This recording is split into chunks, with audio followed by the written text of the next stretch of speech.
One of our CPA partners has referred us more than 20 deals. And the cool thing about this partnership is that it's all started from a cold call. That's right. I cold called him. I reached out to him. I got a relationship formed.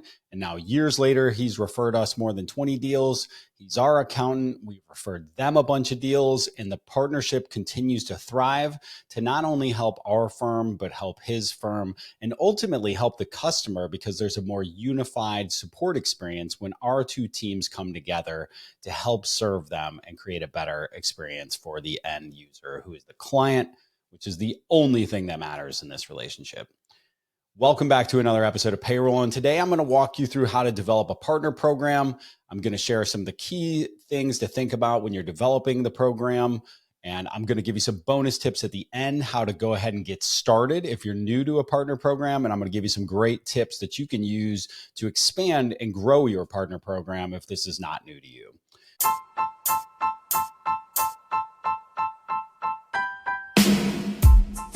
Welcome to Payrollin, the show where you will learn how to operate and grow your payroll business from the most dynamic minds in the business.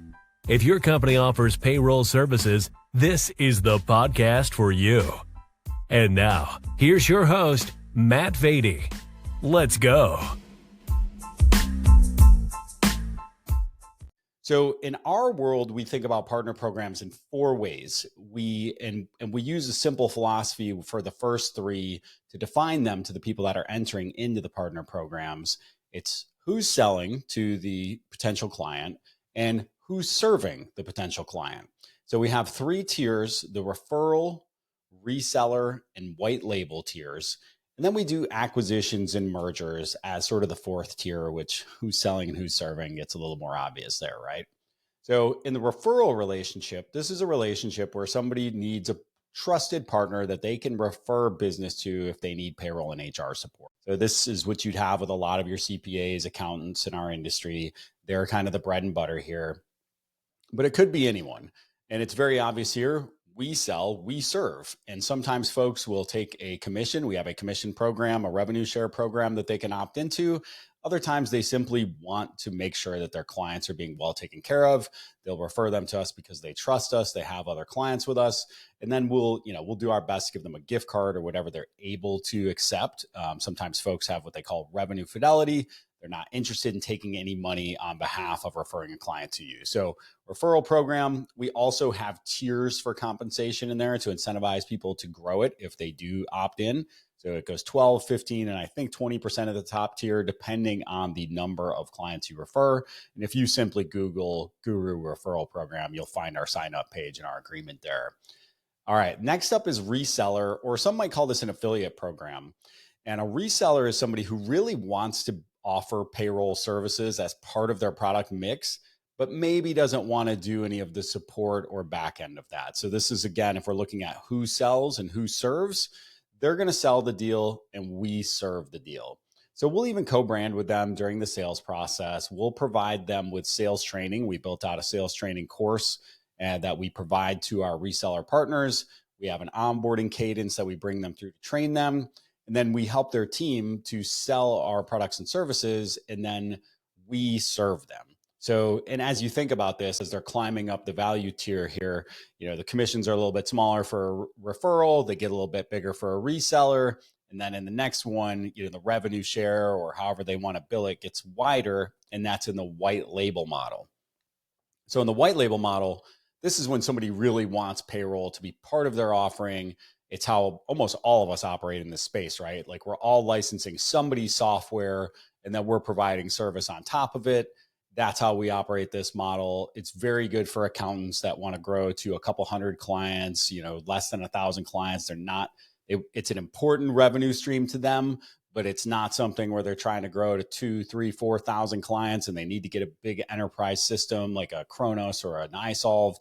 But it is a great fit for the CPA who has 50 clients on QuickBooks that they need a better solution for, and maybe they want to start offering some HR services. And so the This is they sell, they serve, and then we provide tier 2 support to them. So that's level 3 of our partner program. And then mergers and acquisitions. Obviously, this is more of a situation where we would acquire either their book of business or their entire company. And sometimes we'll keep the leadership team on too, if it makes sense for everybody involved. But also, really what we're looking for here, and we do try to keep all the teammates when we're evaluating these, to make sure that we can find a home for not just the clients, but the people involved as well, because we want to keep business continuity. And let's face it, it's hard to find great people. So if we can bring on some awesome people as part of an acquisition, that is dope. All right. So those are the types of programs we run. Now, who are the types of partners that could potentially opt into these programs? Well, I already mentioned CPAs and accountants are big in our industry in the payroll and HR space. And it makes sense, right? They'd be big for a lot of industries because they have intimate access to a customer or a potential small business that you may be working with. This is something where we've seen our space continue to evolve here. Paychex was probably the one who did the best job early on of really infiltrating accountants and CPAs, putting together a model where they could stay in front of them consistently time and time again to make sure that they knew and remembered them whenever they had potential partners for the payroll bureau. Next up would be brokers. And I think of this, you could say 401k folks, but I've honestly found that while they may occasionally refer something, they're never going to be too interested in getting too deep because they do just fine.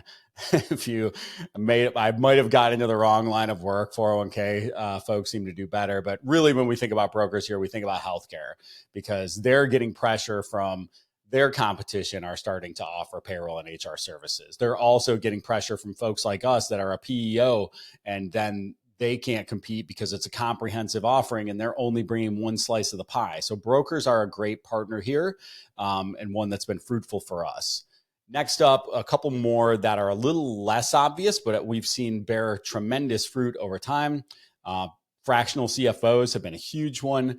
Obviously, a fractional CFO doesn't have 1,000 clients, but a fractional CFO is a great in to a handful of clients. And if you can get into some of these companies that are fractional CFO, almost franchisees, like I think CFO Now is one, there's a handful of them, then you can start to work your way through the partner channel and provide value to not only those CFOs, give them some consistency across how they see information or across who they're working with, and then also provide value to the customer. And I think as I kind of hit pause here, this is the most important thing to think about as you're getting started. And I'm going to get to the getting started process here in a second, but how can I provide value to the partner? You have to lead with value. I talked about the cold call, reaching out to a CPA earlier. Well, I reached out to him with a message that said, hey, look, we're going to make it easier for you to serve your clients because we're going to get you direct access to the information you need when you need it. You're not going to have to sit on hold with a call center. You're not going to have to worry about jumping through a bunch of hoops to get information. And we're also local to you. So we're going to provide you with some value, and that we're going to refer you back businesses that make sense for you as well. And for them, it made a ton of sense because they are smart and they target a handful of verticals.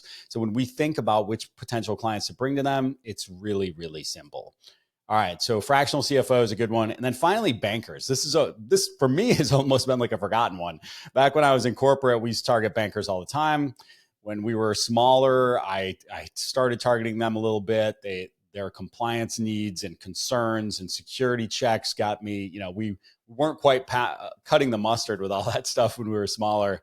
So now that we've grown, we're going back to bankers, and they're a tremendous asset. And look, these bankers are incentivized to sell their ancillary products. You want to try to become one of their ancillary products, which you can do that by entering through Treasury. That's your sort of place in the door. But ultimately, their commercial bankers are incentivized to sell multiple products beyond their core products. And the goal is to get yours to be a part of that mix. That's kind of the mecca when it comes to partnering with a bank. And your local regional banks and credit unions are fantastic partners when you're looking for bank partners. All right, so we've talked about the types of programs, the types of partners. Let's think about how to optimize and how to get started with offering a partner program. So first of all, sit down and plan it out. Have a clear vision. What do you hope to get out of this for your firm? How are you going to provide value to the people you're partnering with? And we'll talk in a moment about picking a vertical and a stack of folks to go after, but you want to make sure, again, that you can deliver And there's no reason to go super wide. There's no reason to focus on all four of those things unless you have a clear vertical you're targeting. Next up, you have to make sure you have time or resources committed. So if you think about, again, ADP's got CPA-centric reps in every single territory they're in. That means you're up against people where the CPA-centric is coming by their office almost weekly. And I'll talk in a minute about, CPAs will lie to you and tell you that's annoying. And they're not lying in that it's annoying, but they're lying when they say it doesn't work. Because it does work. It's a proven model and something that we can model on our own smaller scales as well. But finally, you need to make sure you're not only providing resources to the partner in terms of, white label. Like for us, we developed, like I said, it's a simple landing page. I hate to even call it a portal. We started building out this big portal, and then we realized all we need was a link to like 10 assets, flyers, videos, things that they can easily customize. And we just put them into Canva. And then we share the Canva link that they can easily edit. Almost everybody's using Canva nowadays. But most importantly, give them a support channel where they can get easy access to you. Like we've created a Slack channel just for them because there's so much velocity of deals. They're a reseller that sells deals every single month. And so we have a Slack channel for their sales reps to ask questions. We have, just easy communication about clients as they're coming through, implementations. Give them a direct line if they're going to be a great partner. All right, so if I was going to get started offering a partner program today, here's how I would approach it. First, I would pick a vertical and stack around it. So you've heard me talk recently about how we target a lot of nonprofits. We partner with a lot of nonprofits. Well, I would pick that vertical and then find 2 or 3 partners from each of the potential partner networks above. So CPAs, brokers, fractional CFOs that serve nonprofits. That way you can cut through the noise. You can have the most impactful partnerships and they will be thinking about you. I think recently we've had a lot of inbound inquiries from PEO brokers. And the thing I tell them is like, look, don't worry about us for anything else except for when you have a nonprofit. Then bring us to the table. That helps us to stand out inside of the book of the 15, 20 PEOs that they represent. We are right there when they think about, when do we call them? Nonprofits. That's it. And we will get more by picking a lane than we would have if we would have just given them generic criteria. Anybody in South Carolina, anybody over here. Pick a vertical and then stack your partners around it. Next up, make some lists so you can stay in touch with them frequently. So it's very easy to take your existing emails that you're sending out, whether it's a newsletter, whether it's a weekly recap, whatever it is, and just customize the language a bit for your partners. So we will take our primary newsletter and then we'll make a clone of it inside of our email marketing system. We'll just change the language a little bit instead of like, here's something you can do to grow your business. Here's something you can provide to your clients so they can grow their business. It's simple twists of phrase to help us to get it again in front of the right audience and stay top of mind, which is the final thing that I want to hit on.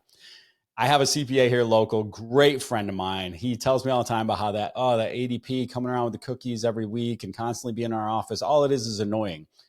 Yeah, well, I've talked to a bunch of deals they've referred to ADP from that firm because of those annoying cookies and being in the office all the time. So do what you can to stay top of mind. I'm not saying you have to go in and annoy people in their office, but those emails, those direct phone outreaches, those sending referrals, sending value adds, those are how you stay top of mind. I hope this was helpful in you developing your own partner program. If you'd like to add anything, please send me a message. I'd love to expand on it in another episode. Thank you so much for tuning into Payroll. And if you enjoyed this episode, please make sure to rate us 5 stars on your player of choice. And I appreciate you tuning in and have an awesome day.